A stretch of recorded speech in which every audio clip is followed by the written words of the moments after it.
What's up, everybody? This is Zeno, and got a box from Glockmeister today. It's always good when you get a box from Glockmeister. It always makes it a good day. Not a big order, but I had to order a couple things, and got them in, and was just kind of going through a few things. Thought I'd flip on the camera and make a little video. First thing I will say, though, I'll kind of clear these off for a second. Got my my Glock Service Pad. I think that's what they call this, a Glock Service Pad out. Had that in a box up since we moved. I haven't gotten it out yet, so with moving and then with redoing the shop here, haven't had this out in a little while, so drug that out again. Also got the Glock Sign out.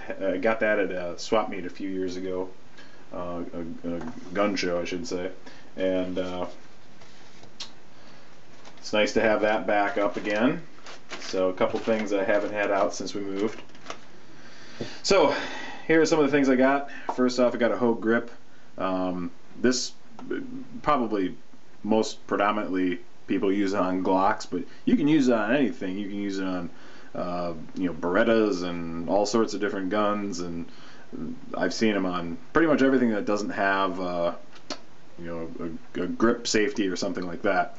But probably most commonly see them on Glocks, especially the bigger Glocks like the Glock 22s and 23s and 45s and stuff like that. I said Glock 22, 23, and 45. That's a little odd, I know. My last one was by caliber. So, but yeah, anyway, got one of those. I've had these in the past. Decided to pick up another one since I was there, spending money. Speaking of spending money, I spent some serious money on eBay yesterday. I don't know what got into me. Had a couple $100 sitting in PayPal for a while. Finally decided to go and blow it on eBay yesterday, so that was a lot of fun. I got some knives coming, some other parts, some holsters. So should be a exciting couple days coming up here as stuff's coming in, and I'll be making some new videos. I got a Glock Tool too. Had one a while ago, but I don't know, misplaced it, lost it, something happened to it, I'm not exactly sure. So got another one just since, figured since I'm there, might as well grab one. Also got some inserts, some backstrap inserts, and picked up some cotton swabs. Those of you who have watched my videos on gun cleaning, for instance the video on cleaning the XTM or especially the M&P, you'll know that I typically use a foam pinpoint tool instead of a cotton swab, and the reason why is because the pinpoint tool is reusable and also doesn't leave lint and things like that behind like the cotton swabs can do if not used properly. So I kind of put out a little bit of hate on the old cotton swabs in those videos. Well, what goes around comes around. My source for the pinpoint tools has unfortunately dried up, and the place I used to get them at is no longer in business. Wasn't a gun store, so it was a different type of store, and but can't get them there anymore. For a little while, Gander Mountain was carrying them as part of a gun cleaning kit. Well, the problem with that was you had to buy a whole kit in order to get two of these things, and that wasn't going to fly. I wasn't going to spend, whatever it was, 25, 30 bucks on a whole kit just to get a couple pinpoint tools. And then on top of that, they subsequently stopped carrying the kit. Now, I asked the guys, stupid me, I asked the guys over there if they knew where I could get something like this. Well, trying to get useful information out of somebody who works at fucking Gander Mountain is like talking to a goddamn brick wall. So it got me absolutely nowhere. I've heard a lot of people post videos and things like that over people that work in gun stores, and they're not always the most helpful people in the world. And I've heard people actually say that they kind of like being, or I shouldn't say like, but they kind of purposely are sometimes a little bit of got a little bit of dickhead attitude to them, just because they don't want.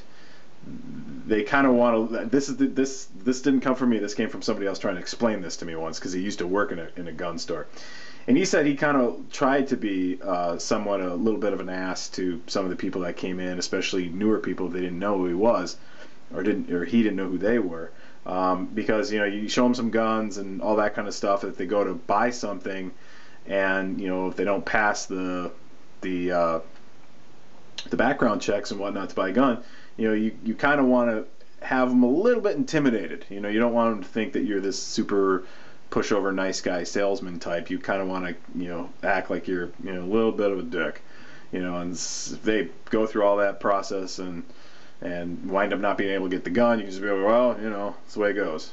That was his explanation for it. I don't know if that's necessarily true or not, but that was his explanation. So, but anyways, Gander Mountain is another level above that. I mean, not only are they, you know, kind of dicks, but they're fucking helpless too. They just serve no purpose, in my opinion.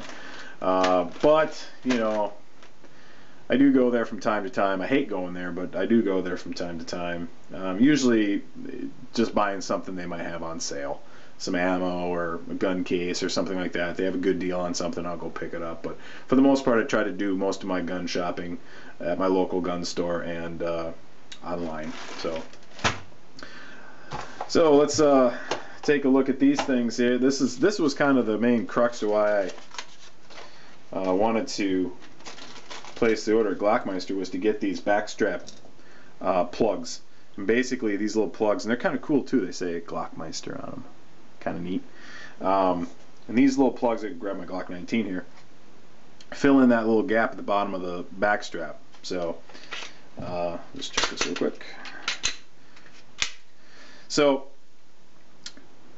you have this little hole there. That doesn't really bother me too much. I can see how dirt and debris and stuff like that could theoretically get in there, but you know, I don't really see any. I understand why they do it. They're trying to keep the weight down, but you know, yeah, it'd be nice to kind of clean that up a little bit and put a little plug in there. So we'll stick one of these in there.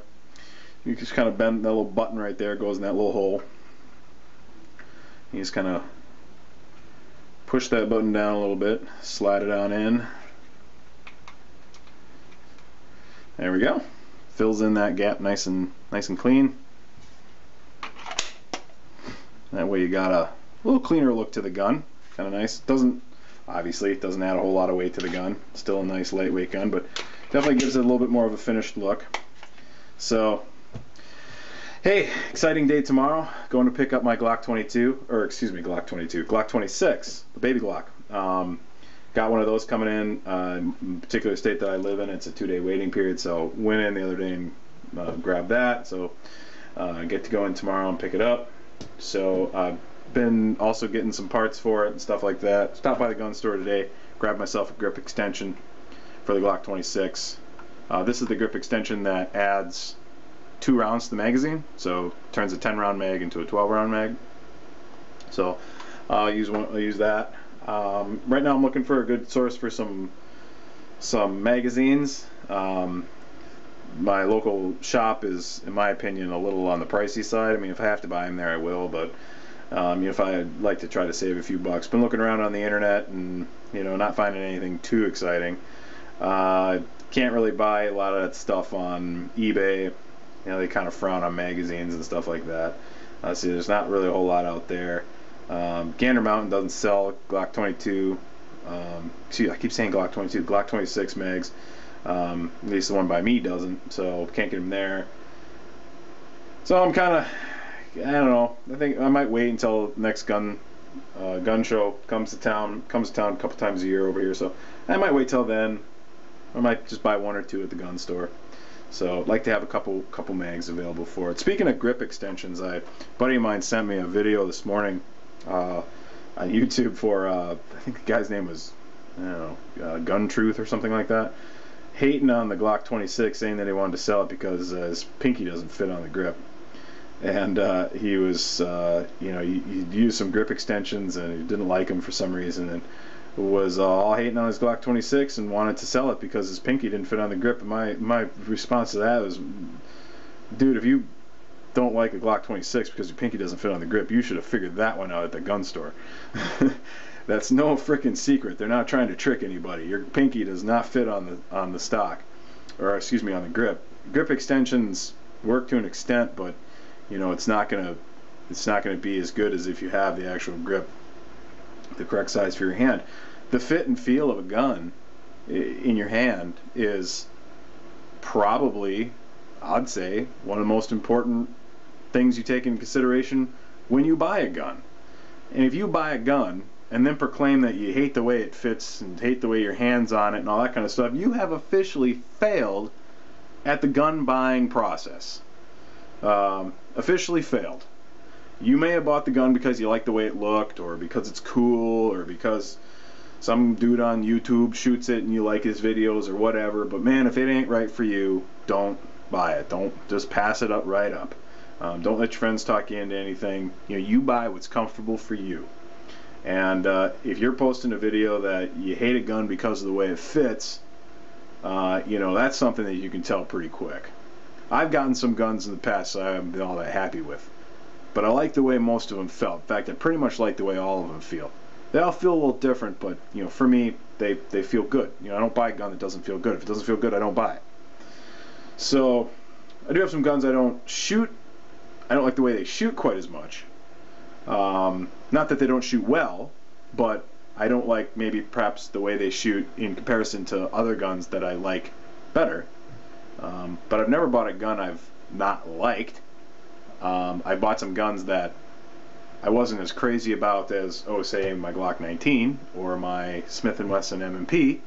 But those are really great guns, and those are pretty high marks to have to beat. So, I don't know. That's just that whole video just cracked me up. I didn't respond to it. It's posted a while ago, so he probably's not really checking that video too much anymore, or cares about it. And I personally don't really care enough about his opinion on guns to really try to lend my say to the situation. So, whatever. Hey, had fun doing some videos. Like I said, picking up the Glock 26 tomorrow. Probably do a video on that right away. I got a Talon grip to put on it. I got the grip extensions to put on it, so I'll probably do that. Got some upcoming videos with the Glock 22 also. That time I meant to say Glock 22. So taking that one to the range. Hopefully going to get out the range a little later this week. I don't know, work is a little busy this week, so we'll see. But hopefully get a little range time with the Glock 22 a little bit later this week. And yeah, lots of cool stuff coming in, so stay tuned.